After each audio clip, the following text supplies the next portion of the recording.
আপনি কি জানেন আপনার বুকের ভেতরে থাকা এই ছোট্ট যন্ত্রটি প্রতিদিন যে পরিমাণ শক্তি তৈরি করে তা দিয়ে একটি বড় ট্রাককে ৩২ কিলোমিটার পর্যন্ত চালানো সম্ভব। হ্যাঁ, এটি আপনার হৃৎপিণ্ড। কোনো ছুটি নেই, কোনো বিরতি নেই। আপনার পুরো জীবনের হৃৎপিণ্ড গড়ে প্রায় ২৫০ কোটি বার স্পন্দিত হয়। যদি এটি মাত্র কয়েক সেকেন্ডের জন্য বিরতি নেয়, তবে পৃথিবীর সবকিছু আপনার জন্য থেমে যাবে। সবচাইতে রোমাঞ্চকর তথ্য হলো হৃৎপিণ্ডের নিজস্ব একটি ইলেকট্রিক সিস্টেম আছে। এর ফলে শরীর থেকে আলাদা করে ফেললেও যতক্ষণ অক্সিজেন পাবে এটি নিজে নিজেই স্পন্দিত হতে থাকবে, অনেকটা স্বয়ংক্রিয় ইঞ্জিনের মতো। আমাদের শরীরের ভেতর রক্তনালীগুলো যদি এক লাইনে সাজানো হয় তবে তা প্রায় ১,০০,০০০ মাইল দীর্ঘ হবে, যা দিয়ে পুরো পৃথিবীকে ৪ বার পেঁচিয়ে ফেলা সম্ভব।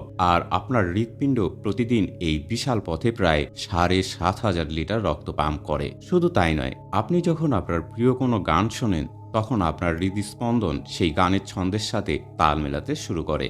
এমনকি ভালোবাসার মানুষের চোখের দিকে তাকিয়ে থাকলেও দুজনের হৃদস্পন্দন এক হয়ে যায়। শরীরের এই অদ্ভুত ইঞ্জিনের যত্ন নিন। আর এমন আরও রোমাঞ্চকর তথ্যের জন্য আমাদের সাথেই থাকুন।